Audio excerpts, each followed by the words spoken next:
ختم کی جا رہی ہے، تعلقات توڑ لیے جاتے ہیں۔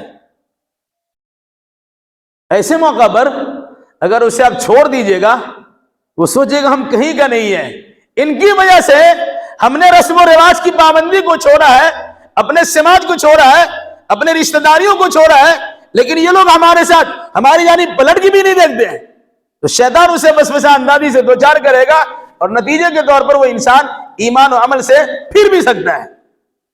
تو ایسے موقع پر آپ سے کہا گیا وَتَوَاصَوْا بِالْحَقِّ وَتَوَاصَوْا بِالصَّبْرِ، آپ انہیں صبر کی تلقین کیجیے۔ اللہ کے نبی صلی اللہ علیہ وسلم پر ایمان لانے کے بعد شروع دور میں لوگوں کو بڑا ستایا گیا، تو کیا فرماتے ہیں؟ یا آل یاسر اصبر، یا آل یاسر، اے یاسر کی اولاد صبر کرو، فَإِنَّ مَوْعِدَكُمُ الْجَنَّةُ، آج صبر کرو گے تمہارا ٹھکانہ جنت ہے۔ آپ نے حق بتایا، اس حق پر عمل کرنے کے نتیجے میں انہیں زخم پہنچایا گیا، تکلیفیں دی گئی، ستایا گیا، مارا گیا، اس موقع پہ تسلی انہیں دی جا رہی ہے کہ صبر کرو۔ قرآن نے وہی طریقہ آپ کو اپنانے کا حکم دیا ہے، وَتَوَاصَوْا بِالْحَقِّ وَتَوَاصَوْا بِالصَّبْرِ، حق پر عمل کرنا بہت دشوار ہے، لیکن پھر حق پر ثابت قدم رہنا اس سے زیادہ دشوار ہے۔ اب اس طرح کہہ سکتے ہیں کہ ایمان لانا مشکل ہے، اس سے زیادہ ایمان کا بچانا مشکل ہے، جس کو عمل صالح کی شکل میں پیش کر سکتے ہیں۔ عمل صالح مشکل ہے تو عمل صالح کو بچانا اس سے زیادہ مشکل ہے۔ اگر عمل صالح کو بچانے کے لیے دعوت و تبلیغ کرتے ہیں، حق بات کی وصیت کرتے ہیں، تو جو لوگ حق بات پر عمل کرتے ہیں پھر انہیں صبر کی تلقین اس سے کہیں زیادہ اہم ہوتی ہے۔ اب غور کیجئے گا، تو یہ چاروں چیزوں کو اللہ تبارک و تعالیٰ نے اس طرح بیان کیا، ایمان لائیے، ایمان بچانے کے لیے اچھا عمل کیجئے، جو اچھا عمل اب کر رہے ہیں اس کو بچانے کے لیے اب دوسروں کو کہیے، جب دوسرے آپ کے مطابق عمل کر رہے ہیں اس کو بچانے کے لیے اسے صبر کی تلقین کیجیے۔ اب اس طرح سمجھیے، اگر کسی انسان کے پاس ایمان ہے، کوئی آدمی کہتا ہے ہمارے پاس تو ایمان ہے، عمل نہیں کرتے تو کیا ہو گیا، ایمان تو ہے، بہت سے لوگ ہیں، آپ سے زیادہ ایمان ہمارا مضبوط ہے۔ مثال سمجھیے، کسان جب کھیتی کرتا ہے تو بیج کو زمین میں چھڑک دیتا ہے،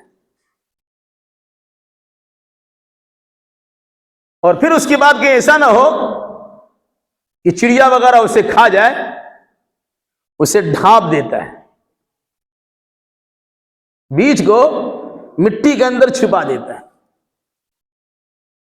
اب اگر اس بیج سے اخوا نکلتا ہے، کوپلیں پھوٹتی ہیں، سوئی نکلتی ہے، درخت بنتا ہے، تو انسان کہتا ہے کہ بیج کارگر ہے، اچھا بیج تھا اس لیے اس کا درخت نکل آیا۔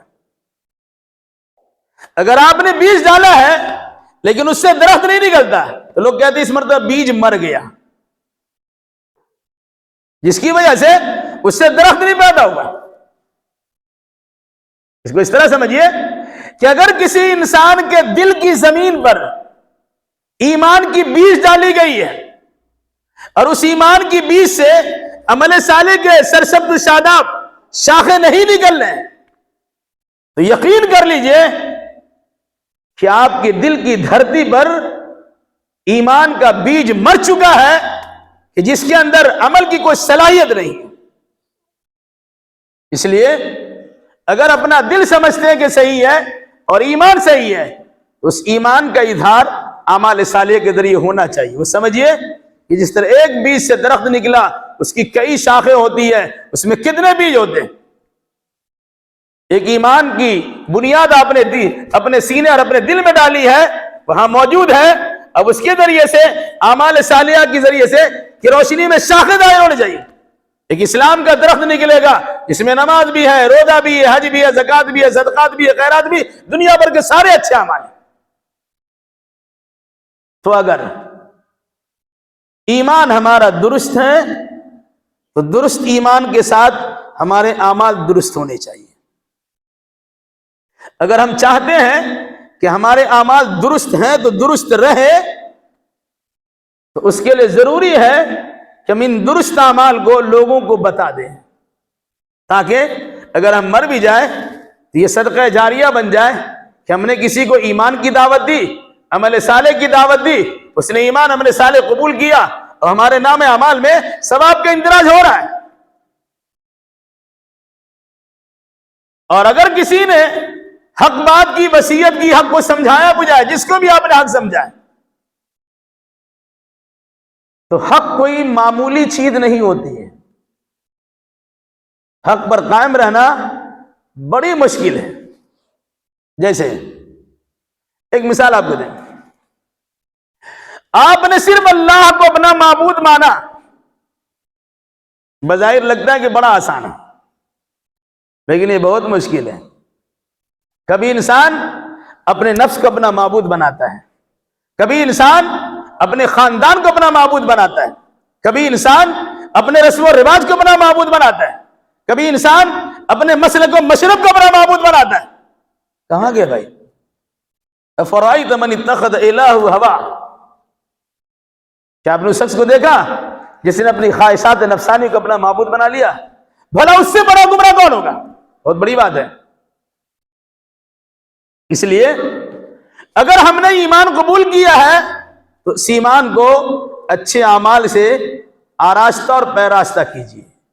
اور جب یہ ایمان و عمل ہمارے درست ہو جائے تو ایمان و عمل کو بچانے کے لیے دو طریقہ اور بھی بتایا گیا، جس کو کہتے ہیں تواصی بالحق اور تواصی بالصبر. آپ اس طرح اس کو سمجھ سکتے ہیں. حق بات کی وصیت کرنا یہ بھی عمل ہے، اور مصیبت پر صبر کرنے کی تلقین کرنا یہ بھی عمل ہے. عمل صالح میں یہ دونوں چیز داخل ہے، لیکن اس کے باوجود اللہ نے ان دونوں چیزوں کا خصوصیت سے تذکرہ کیا ہے. مقصد کیا ہے؟ کہ ایمان و عمل کا تعلق صرف آپ کا اپنے سے جڑا ہوا ہے، اور آپ اکیلے دنیا میں تو نہیں ہیں. آپ کے علاوہ دنیا میں ہزاروں لاکھوں لوگ ہیں، تو آپ کے ایمان و عمل سے دوسرے لوگوں کو فائدہ کیسے پہنچے گا؟ اس کے لیے ضروری ہے تواصی بالحق، حق بات کی وصیت کرنا اور صبر کرنے کی تلقین کرنا. اب اگر اس مختصر سی بات کے تناظر میں سورۃ الکوثر کو سمجھنا چاہے تو آپ کے لیے بڑی ہے، سورۃ العصر کو سمجھنا چاہے تو آپ کے لیے بڑی آسانی سے یہ بات آپ کو سمجھ میں آ سکتی ہے کہ دنیا کا سارا انسان گھاٹے میں ہے، اور گھاٹے سے بچنے کا طریقہ اللہ تبارک و تعالیٰ نے بتا دیا ہے. اس کے لیے 4 دوائیں آپ کے پاس ہیں. ایمان لے آئیے، اچھا عمل کر لیجئے، ایمان و عمل کی وصیت کیجئے حق کی شکل میں، اور اس پر کوئی انسان عمل کر لے اور انہیں دقت و پریشانی آ رہی ہو، پھر ایسے انسان کو صبر کی تلقین کیجئے. یہ ہے سورۃ العصر کا خلاصہ. تھوڑی سی بات یاد رکھیے، تواصی بالحق اور تواصی بالصبر، یہ در حقیقت امت مسلمہ کی شان اور پہچان ہے.